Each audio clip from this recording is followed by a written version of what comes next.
Hello, friends. I'm Dr. Shabnam, and today I'm going to talk about one aspect of English grammar and English language which makes all of us very tense. Sounds familiar? Yes, you guessed it right. Today we are going to talk about tenses. Well, before we proceed with today's session, let me share a bit of a trivia with you. Do you know that the maximum amount of errors and mistakes in English language is committed in the area of tenses? And this is no fluke. There is a scientific reason behind why this happens. I'm sure all of you know that English is not our native language. English is a language that we have borrowed and learned from the Britishers who have ruled India for many years. This is the reason why we never think or ideate in English. We always think and ideate in our native tongue. So, where is the problem? Well, the problem lies when we start speaking or when we have this desire to converse in English. Automatically our brain starts converting the thought that we have in our native tongue, in our mind, into English in the same form and structure. I'll give you a very simple example to prove this point. Assume you have lost your mobile and you're looking and searching for your mobile. Someone comes and asks you that where is your mobile? You think in your native tongue, I'm quoting this in Hindi, yahi kahin hoga. And if you were to articulate this into English, you would translate this literally into it will be here somewhere. Because the English equivalent of hoga, which is a Hindi word, in English is will be. It is this tendency of Indians to quote and translate the native language verbatim into English that leads to tense based errors. And this is precisely why we need to have a clear understanding of tenses and its various forms and usage in English language so that we do not end up committing the same kind of errors. Let's proceed with the session now. Friends, I'm sure that after the end of this session, you will have eliminated all the doubts and all the concerns and queries that you have regarding tenses. I'm sure that you will have a clear understanding of the various tenses in English language and their usage. You will also understand the role of verb and the importance of verb in a sentence structure and how verb plays a role in expressing the time of an action or an event. You will also develop an understanding of the present tense in detail. You will also understand the role that the verb plays in the sentence structure and how it helps in showing or showcasing the time of an action. And finally, you will understand the present tense in its various forms in detail. Well, friends, the first kind of tense in the family of present tense is very, very simple. It's called the simple present tense. Its formula is as simple as its name. Take a look. The simple present tense is comprised of the subject, the present form of the verb, and the object. And you have a very simple example here as well. She eats bread. He plays the piano. You can see she here is the subject. Eat, eats is the present form of the verb, and the object that you have here is bread. That is the simple present tense for you. Subject, the present form of the verb, and object. Let us now take a look at the functions that the present tense performs in language. The simple present tense, as you can see, expresses a habit or an action which is oft repeated by a subject. The present tense, apart from expressing an action which is done in the present, also expresses some universal truths and some actions or facts which are timeless and which are perennial and which keep occurring and reoccurring irrespective of the time frame. Confused? Don't worry, I'll give you some examples to clarify this point. She goes to work every day. Now, here you can see that this sentence is in the simple present tense. It has a subject, she, it has a verb, goes. Where does she go? She goes to work, object. She goes to work every day. If I remove the word every day from this sentence, the sentence becomes as simple as she goes to work. This denotes an action which is being performed in the present. How to convert this sentence to showcase an action which is habitual? Simple thing, add an adverb. This is what the sentence has done. She goes to work every day. The adverb every day here suggests that this is an action which is being performed as a habit or which is being performed repeatedly. She goes for swimming every Wednesday. This again tells me that this is an action which is being performed as a habitual fact or as a habitual action. Simple present tense does not only express actions which are performed in the present, but it also expresses habitual actions, as is clear from the examples that you have just seen. Take a look at the second example. Snow falls in the month of December in Manali. This sentence is written in the simple present form. If I start writing this sentence in the future form, that snow will fall in the month of December in Manali, this suggests that snowfall is going to be a very rare occurrence. This does not denote snowfall as a timeless perennial action. Hence, timeless actions and timeless events like a snowfall or a rainfall, also universal truths like sun rises in the east, water boils at 100 degrees centigrades, are best denoted using the simple present tense form. I'll tell you a very interesting trivia. You know, apart from the mentioned uses of the simple present tense form, this tense can also be used to denote actions which are being performed as the speaker speaks and are finished as the speaker stops speaking. That means my speech and the action that is being performed are in perfect conjunction. For example, the cricket commentary that you very often hear. Yuvraj Singh catches the ball, he throws it at Dravid, Dravid takes a wicket. This entire commentary, if you can see, is in the simple present form.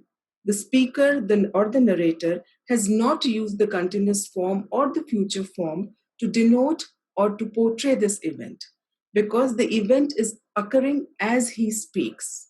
So, to denote this kind of an event, that means to report something that is actively happening in front of you, it is best to use the present tense and not the present continuous tense, and also not the future tense.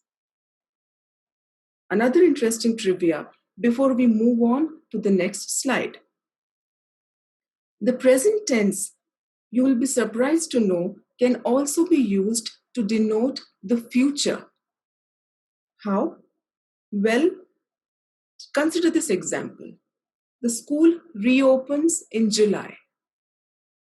Now you can see that this statement is structurally framed in the present tense form, but it is going to portray an event that's going to happen in the future. Well, when events are scheduled and when the events are slotted by an external agency, wherein we do not have any say in the slotting of these events or in the scheduling of these events, we use the present tense, the simple present tense form. The train arrives at 9 p.m. The flight does not arrive at 7 a.m. The flight arrives at 11 p.m.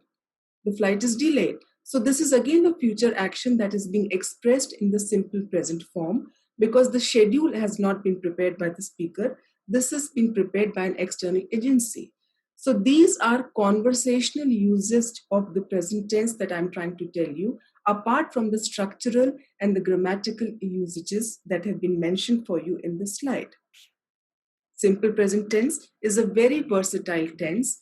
Apart from expressing the simple present action that's been happening, it can be used for several other purposes that have just been mentioned by me. The next tense in the tense trilogy is the present continuous form. Let us check out the structure of this sentence. The present continuous form has a little more elaborate structure than the present simple form. As you can see, it is made up of the subject, the be form of the verb, which is am, is, or are, the present form of the verb, that is the ing form, and the object. She is eating bread. She is playing the piano. He is playing football. She is the subject, is the be form of the verb, eat is the main verb to which ing has been added, making it a present participle, and bread is the object of this sentence. This is how a present continuous form is constructed. Let us check out how the present continuous form is used in English language. Well, this is a very obvious use of the present continuous form. It describes an action that's occurring right now. It's not just occurring, it's continuing to occur right now or at this particular present point in time. Hence, it is called the present continuous form, also called sometimes the present progressive form, because it describes actions that are in progress as the speaker speaks. Another interesting use of the present continuous form is it also talks about actions that are occurring in the present, but these actions are not permanent. They are temporary. That is, they're going to end very soon. This form, the present continuous form, also talks about actions happening in a period around the time of speaking. That means they're not exactly happening as the speaker speaks, but around the time when the speaker is talking to the listener. I'll give you some examples to clarify these usages of the present continuous form that I have just mentioned for you. Take a look at the first example. She is typing a paper for her class. Now, this is an action which I can see is occurring right now. The subject is doing this action right now. She's typing a paper for her class currently and presently, and she's in a continuous process of doing so. Hence, this form has been used, the present continuous form has been used to denote this action. He can't talk. He is fixing the sink right now. Well, as you can see, this action is continuous. It's happening in the present time, but it's likely to be temporary. It's not likely to last for a very long period of time. He cannot possibly be fixing the sink all his life, right? So he can't talk. He's fixing the sink right now is an action which is going to happen or which is happening in the present, and it's continuing to happen, but it's likely to be temporary. It's likely to be semi-permanent. The third usage of the present continuous form, as is suggested, is about actions happening in a period around the time of speaking. That means the action does not happen as I speak, but it is happening around the period while I'm talking or while I'm speaking. You have an example on your slide. John is living in Modesto, but he might move soon. That means around the period of the time that this sentence is being uttered, John is living in this city. But it does not mean that the action is continuing at that point in time actively. I'll give you another example to clarify this point. I'm reading a very interesting book. When I say this sentence to you, does not mean that I'm reading this book right now, but around the period of time that I'm talking to you, the action of reading this interesting book is continuing. That is the present continuous form for you. Well, let me tell you a very practical use of the present continuous form before we move on to the next form of the present tense. You'll be surprised to know that the present continuous form is sometimes also used to denote future action. For example, we are going to the beach tomorrow. I'm meeting my father the day after tomorrow. So here you can see that the sentence has been constructed in the present continuous form. Still, it is denoting a future action. For it to denote a future action, you must add a future word. In this case, the future word is tomorrow or the day after tomorrow or Sunday or whatever time in the future that you are planning to commit this action. So the present continuous tense, apart from presenting a continuous action, also has a future connotation. It can be used with the future word to denote a prospective action that can happen or may happen in the future.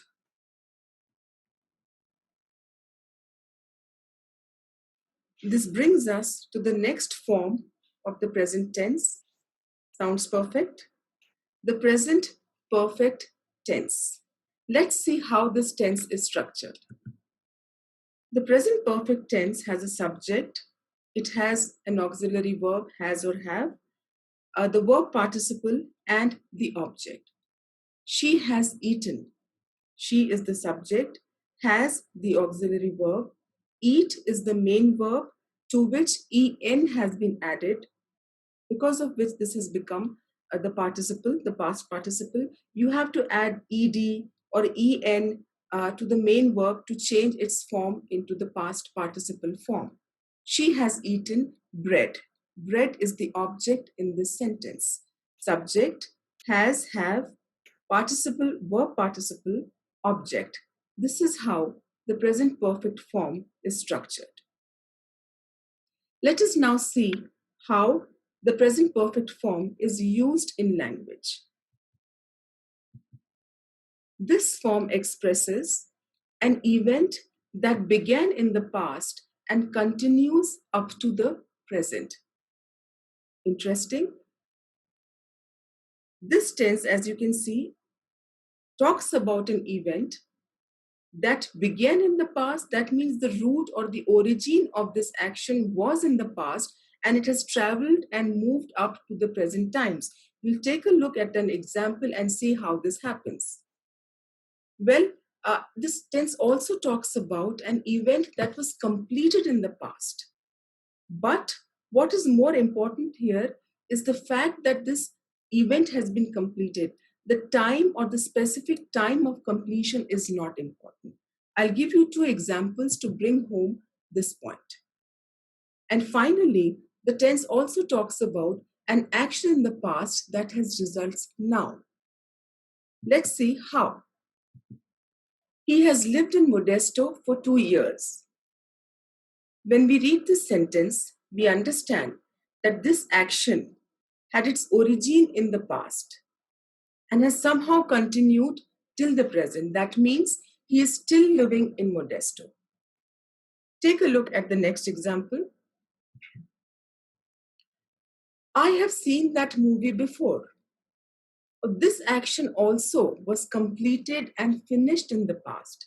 But what is more important here is the action and not the time of action.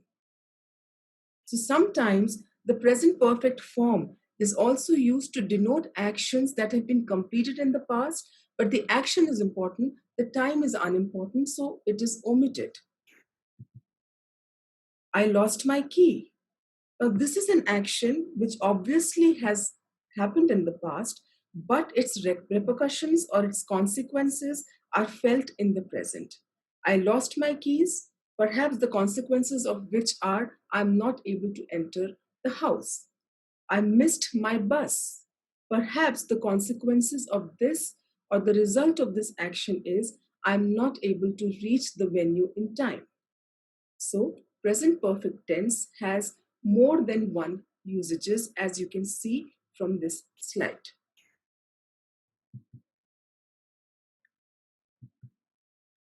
The present perfect continuous form is the last member of the tense family. And as you can see, this tense is a combination of the present perfect form and the present continuous form. Hence, its structure is a little more elaborate. Subject plus have or has auxiliary verbs, been, main verb plus ing plus object. She has been eating bread since morning. Let us see how this tense functions in language. The present perfect continuous form talks about the duration of an action that began in the past but continues into the present. Now, the point to be noted here is this tense is not talking about a finished action. This tense talks about an action which has continued, which began in the past, and then there is a continuation of this action to the present. The tense also talks about events that have been in progress recently, but they are very, very temporary. They are not permanent and they are soon to end. This form also talks about activities or actions that have recently stopped or just stopped.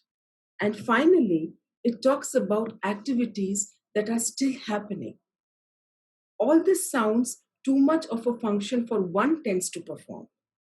I'll tell you with examples how this happens. Take a look at this example. He has been studying grammar for an hour.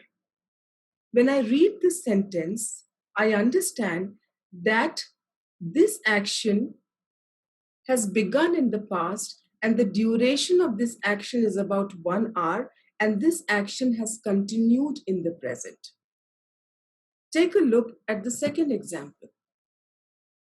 She has been living in Taiwan for the last 2 months, but she plans to move soon.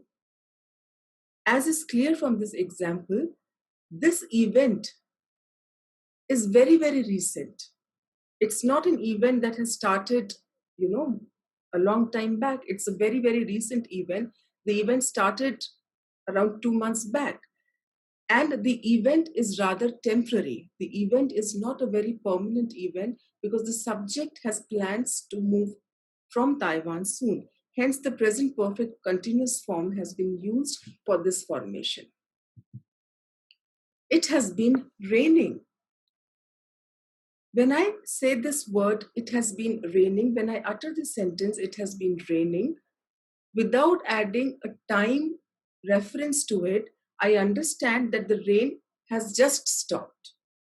I'll give you another example in continuation to bring this point home to you. It has been raining for 2 hours. When a time reference is added, which means that the raining has stopped, that the action of rains has stopped. It was raining for 2 hours, but now the rain has stopped. When the time reference is removed and the sentence is used as it is, it has been raining, that means it was raining and the raining has just stopped. This is how the present perfect continuous form is used. It has multifarious usages. Well, friends, this was a session which was very, very comprehensive, and we covered the present tense in almost all its nitty-gritties and almost all its essentialities. We have discussed the various tenses in English language and its usages. We've also discussed the present tense and its various forms in detail. We've also discussed the strategies for avoiding tense based errors while writing and speaking, especially errors related to the present tense form. Friends, I hope you have found this session useful. Happy learning. Thank you.